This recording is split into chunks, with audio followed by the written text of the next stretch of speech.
Welcome to the One Year Bible, May 23.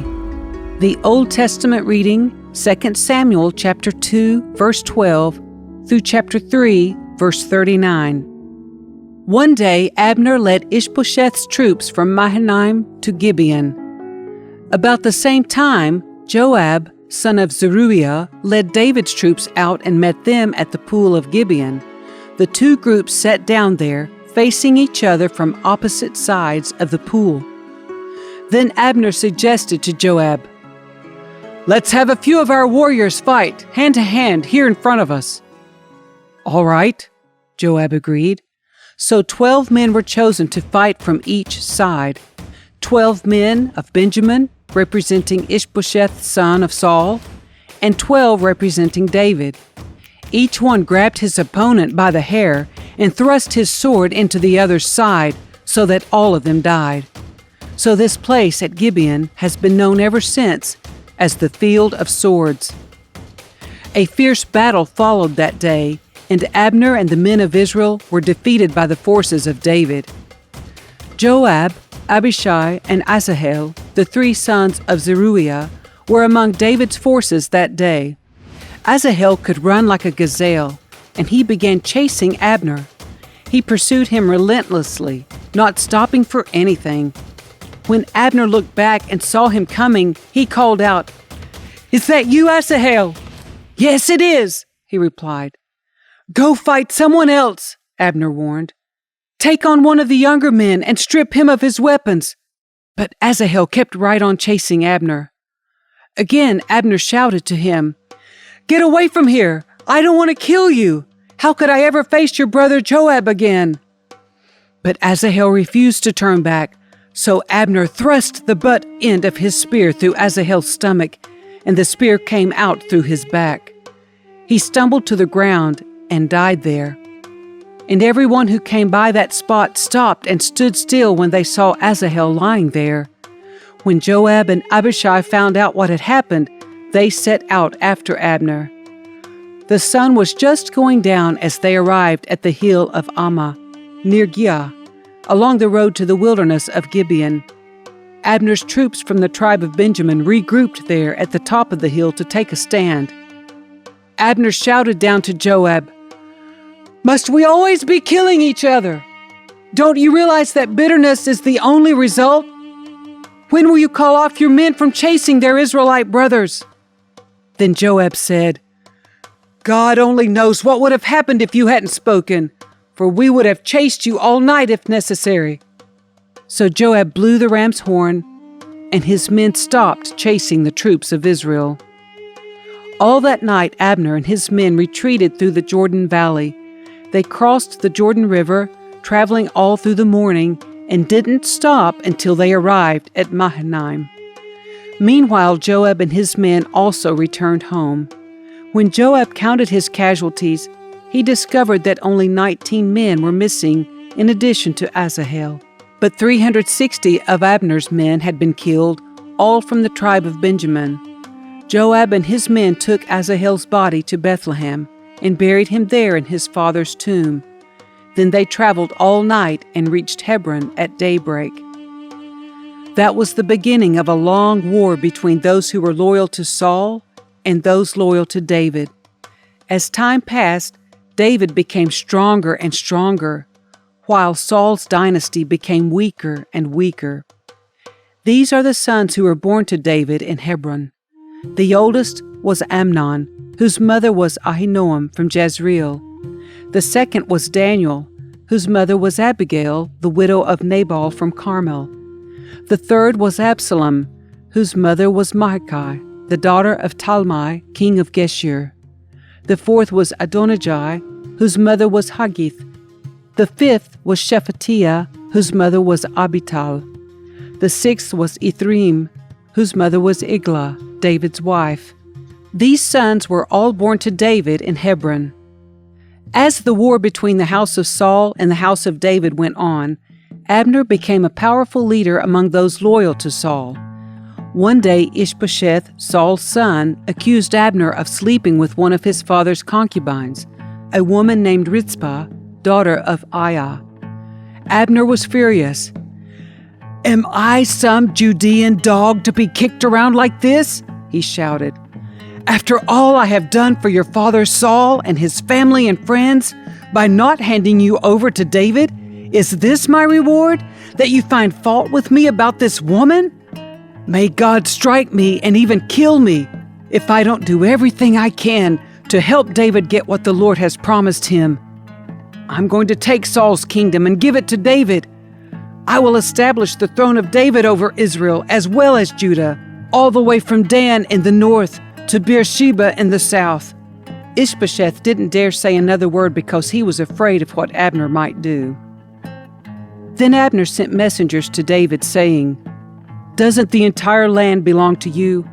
Make a solemn pact with me, and I will help turn over all of Israel to you." "All right," David replied, "but I will not negotiate with you unless you bring back my wife Michal, Saul's daughter, when you come." David then sent this message to Ishbosheth, Saul's son: "Give me back my wife Michal, for I bought her with the lives of 100 Philistines." So Ishbosheth took Michal away from her husband Palti, son of Laish. Palti followed along behind her as far as Bahurim, weeping as he went. Then Abner told him, "Go back home." So Palti returned. Meanwhile, Abner had consulted with the elders of Israel. "For some time now," he told them, "you have wanted to make David your king. Now is the time, for the Lord has said, 'I have chosen David to save my people Israel from the hands of the Philistines and from all their other enemies.'" Abner also spoke with the men of Benjamin. Then he went to Hebron to tell David that all the people of Israel and Benjamin had agreed to support him. When Abner and 20 of his men came to Hebron, David entertained them with a great feast. Then Abner said to David, "Let me go and call an assembly of all Israel to support my lord the king. They will make a covenant with you to make you their king, and you will rule over everything your heart desires." So David sent Abner safely on his way. But just after David had sent Abner away in safety, Joab and some of David's troops returned from a raid, bringing much plunder with them. When Joab arrived, he was told that Abner had just been there visiting the king and had been sent away in safety. Joab rushed to the king and demanded, "What have you done? What do you mean by letting Abner get away? You know perfectly well that he came to spy on you and find out everything you're doing." Joab then left David and sent messengers to catch up with Abner, asking him to return. They found him at the well of Sirah and brought him back, though David knew nothing about it. When Abner arrived back at Hebron, Joab took him aside at the gateway as if to speak with him privately. But then he stabbed Abner in the stomach and killed him in revenge for killing his brother Asahel. When David heard about it, he declared, "I vow by the Lord that I and my kingdom are forever innocent of this crime against Abner, son of Ner. Joab and his family are the guilty ones. May the family of Joab be cursed in every generation with a man who has open sores or leprosy, or who walks on crutches or dies by the sword or begs for food." So Joab and his brother Abishai killed Abner because Abner had killed their brother Asahel at the battle of Gibeon. Then David said to Joab and all those who were with him, "Tear your clothes and put on burlap. Mourn for Abner." And King David himself walked behind the procession to the grave. They buried Abner in Hebron, and the king and all the people wept at his graveside. Then the king sang this funeral song for Abner. "Should Abner have died as fools die? Your hands were not bound, your feet were not chained. No, you were murdered, the victim of a wicked plot." All the people wept again for Abner. David had refused to eat anything on the day of the funeral, and now everyone begged him to eat. But David had made a vow, saying, "May God strike me and even kill me if I eat anything before sundown." This pleased the people very much. In fact, everything the king did pleased them. So everyone in Judah and all Israel understood that David was not responsible for Abner's murder. Then King David said to his officials, "Don't you realize that a great commander has fallen today in Israel? And even though I am the anointed king, these two sons of Zeruiah, Joab and Abishai, are too strong for me to control. So may the Lord repay these evil men for their evil deeds."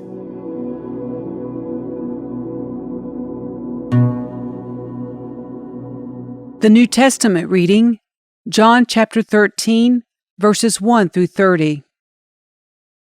Before the Passover celebration, Jesus knew that his hour had come to leave this world and return to his Father. He had loved his disciples during his ministry on earth, and now he loved them to the very end. It was time for supper, and the devil had already prompted Judas, son of Simon Iscariot, to betray Jesus. Jesus knew that the Father had given him authority over everything, and that he had come from God and would return to God. So he got up from the table, took off his robe, wrapped a towel around his waist, and poured water into a basin. Then he began to wash the disciples' feet, drying them with the towel he had around him. When Jesus came to Simon Peter, Peter said to him, "Lord, are you going to wash my feet?" Jesus replied, "You don't understand now what I am doing, but someday you will." "No," Peter protested, "you will never ever wash my feet." Jesus replied, "Unless I wash you, you won't belong to me." Simon Peter exclaimed, "Then wash my hands and head as well, Lord, not just my feet."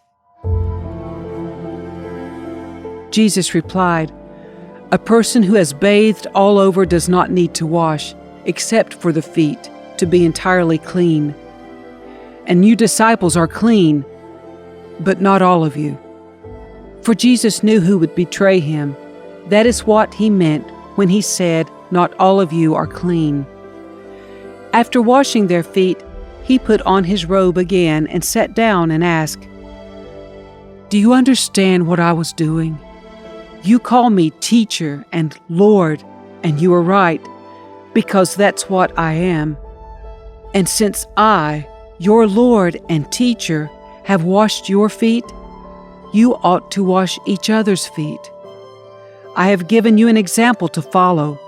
Do as I have done to you. I tell you the truth, slaves are not greater than their master, nor is the messenger more important than the one who sends the message. Now that you know these things, God will bless you for doing them. I am not saying these things to all of you. I know the ones I have chosen. But this fulfills the scripture that says, 'The one who eats my food has turned against me.'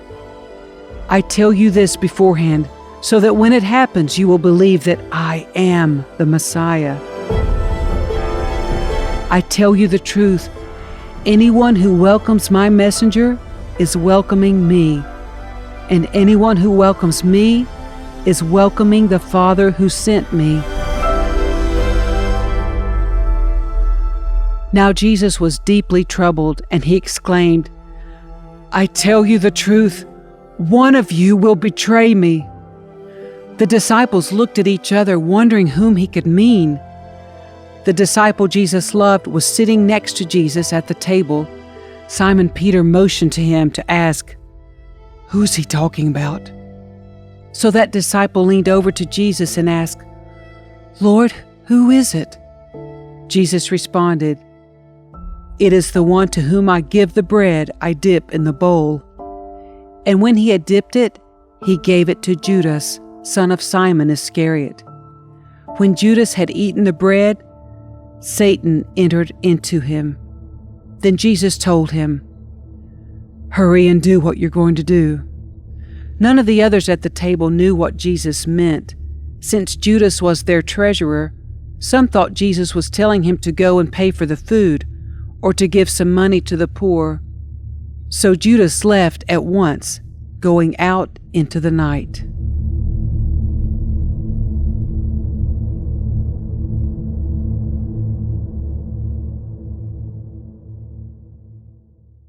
Psalm 119, verses 1 through 16. Joyful are people of integrity, who follow the instructions of the Lord.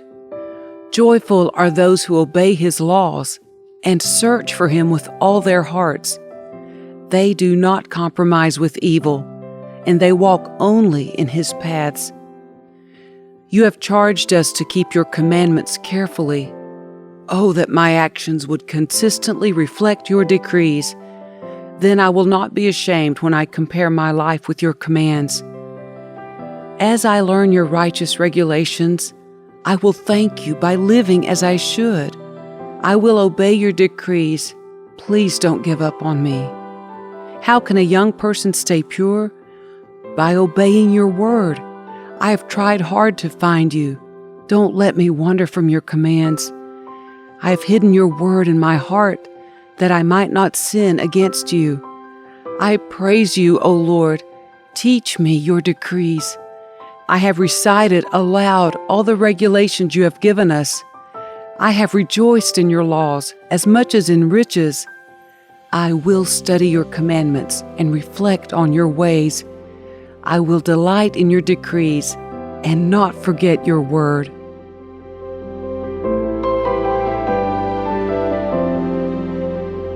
Proverbs 15, verses 29 and 30.